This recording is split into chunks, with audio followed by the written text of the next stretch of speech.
well beyond her role in athletics in many different ways. So it's my pleasure to introduce Lynn Hickey to address this group of graduates.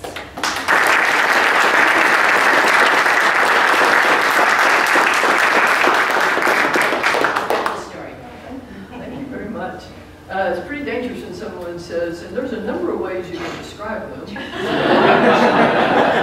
going to go with that. Do I have a clicker? Yes, you do. Okay. Because I'm not very high tech, so this will be interesting. That's why we call it the clicker too.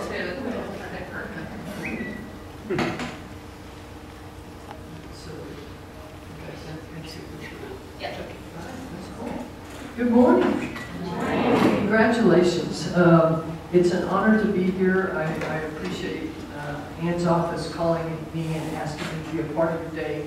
But thank you for the initiative you've taken to make yourself just a little bit better. The responsibility you have is pretty overwhelming, and I hope that as you've gone through this process that you've picked up on what an impact you can have on others. They asked me to talk to you a little bit about leadership and teamwork, so I'm going to close it up. And, you know, I will try not to preach at you, but those of you that have heard me speak before know that I am a Southern Baptist. You say amen, I go another 30 minutes. You know, it's dangerous when you have a female Southern Baptist former coach that hadn't had a chance to give a locker room talk in 15 years. Okay? So this is our chance. So I'll try to be very, very careful. What you see up here on the screen was probably the greatest teamwork experience I've been through.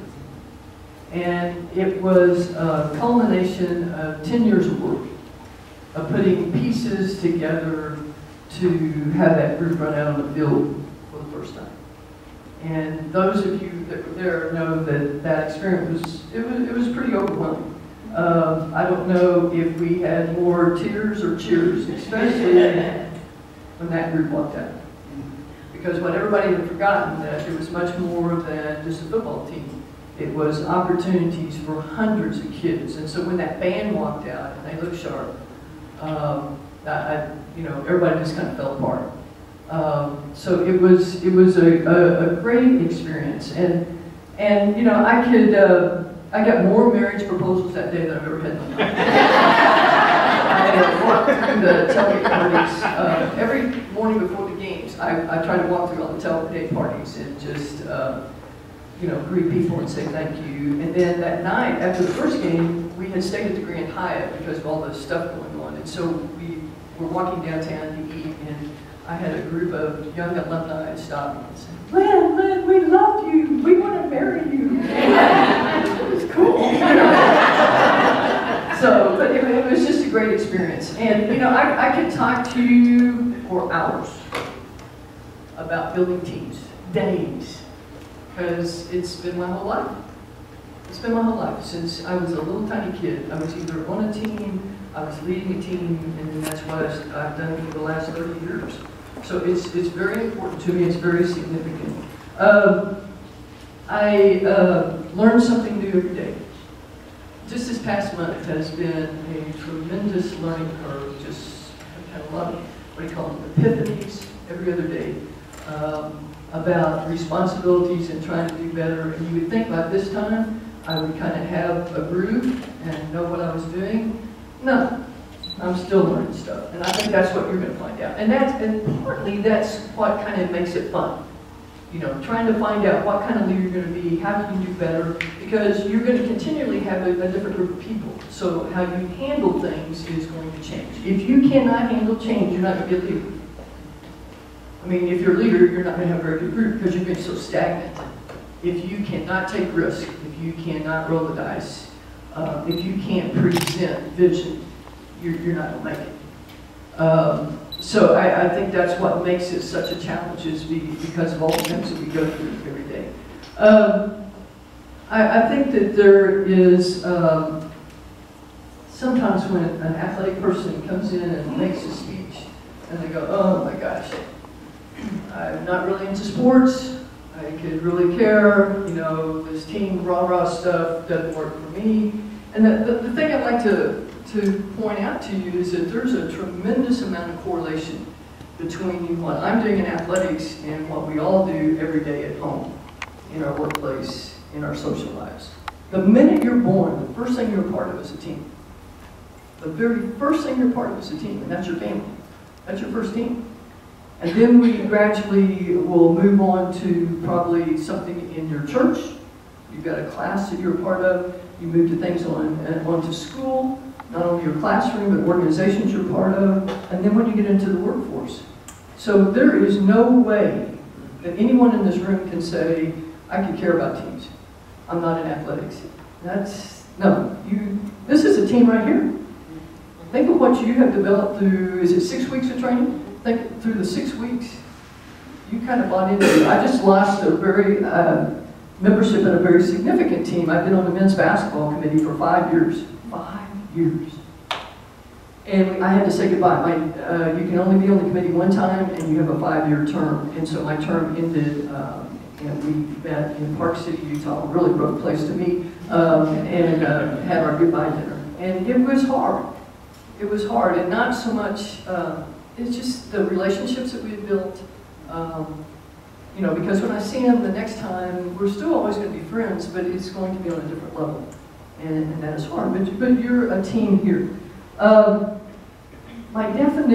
definition I use for successful teamwork is working with a diverse group of people who are working toward a common goal together, accepting the rewards and consequences of their work and actions. Excuse me. Notice the word diverse. Diverse. And when we talk about diversity, it's not just gender, it's just not color of skin, but it's a diversity of skills. And if you don't have a team that is diverse, then once again, you're going to kind of be in a hole. The last thing we need in this world is for everybody to be like Lynn Hickey. We would all be late to meetings. We would not have our paperwork organized. I can give you a list of things that you would not want to have. Okay? You don't want to be with a group of people that are just like you. One thing that will happen is it stunts your growth. You'll stop growing as a person yourself. Even if you don't agree with what they believe in or what they espouse as their values, it's going to help you to be with different people. And then, quite honestly, you can't, as the leader of the group, you can't know everything. You can't be the smart person in the room that knows every little part of your business. That's impossible. So you need to really put around you a group of people that can bring you a lot of different levels of talent. I think some of the qualities of a leader are some of these things listed up here. And we could have a class just on each of those terms listed up there. It is a wonderful position to be a leader. And especially if you kind of like to be bossy, but it's much more than being bossy or wanting control. It is a tremendous responsibility. And sometimes the challenges and the responsibility for all the people on your team can be overwhelming. Because you've got to do much more than making sure that they're at work on time and they get their job done. You have to be, if you want them to be a fulfilled team, a successful team, you're going to have to get engaged with them on many different levels. You've got to be vulnerable, you've got to let your heart known, and you've got to take care of their heart. And the leadership position cannot be about you. If you get to a point where it's all about me, your team's going to stop. You can fake them for a while, or you can scare them half to death for a while, but they're not going to work for you. And it's going to be over. There was a book, if you have a chance, and maybe you all talk about this book in your leadership class, but Jim Collins wrote a book called Good to Great, and I'm rereading it again, and the first part of the book talks about how surprised they were when they did the research that the very best leaders, out of all the companies in the country, they came up with 11 that were considered great. Just 11. And that the difference, one of the differences was the quality of leadership. And they didn't want to put that in the book. They did not want to list that, but it kept coming back to that. And what was surprising, it wasn't real flamboyant leaders. It wasn't fancy people. It wasn't the Lee Iacocca's of the world. He was not considered a great leader. that it was people who were very, very driven, that put the company in front of everything else. But quiet, didn't demand the highest salaries, didn't need the light, didn't always need to be in the center of everything, and gave everybody else credit. Very unassuming. So I think that, you know, in the athletic world right now, I'm assuming most of you heard about the Penn State thing.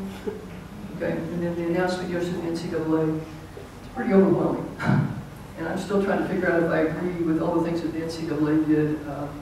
I guess it's kind of like if you're a Democrat or Republican. Do you want the federal government controlling everything, or do you want the state to take care of its own business? And yesterday, the federal government and NCAA athletics took over.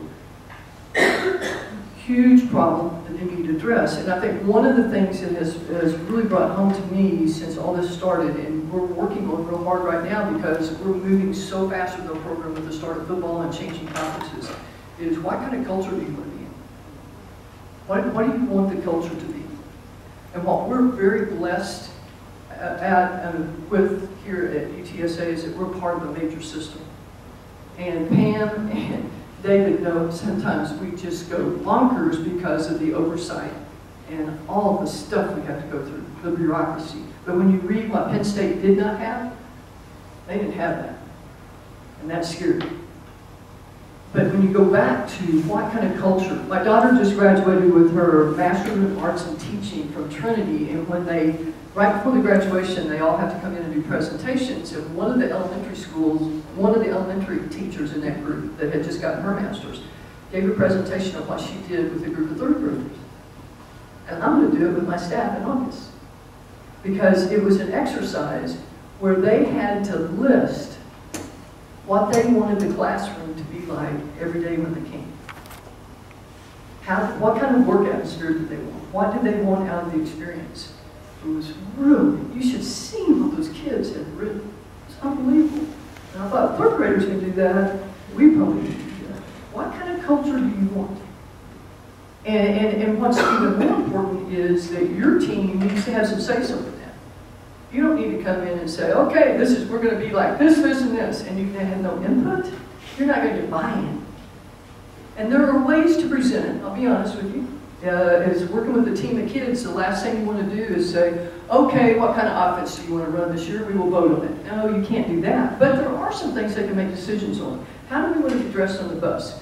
You know, but you can still kind of lead them that way because you can talk to them about, this is what we're responsible for, this is how we want to project, now what are the rules we're going to set to make these marks?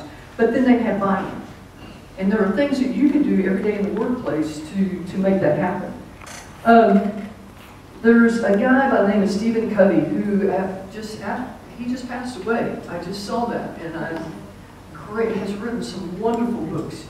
And he had I think a bike accident in Utah or somewhere, and has passed away. But he has written some books, and before I give you some real basic concepts that I think have really helped me in building teams, I want to give you 3 things that Covey believes in. And he, in writing his books about successful people, he wrote, he was started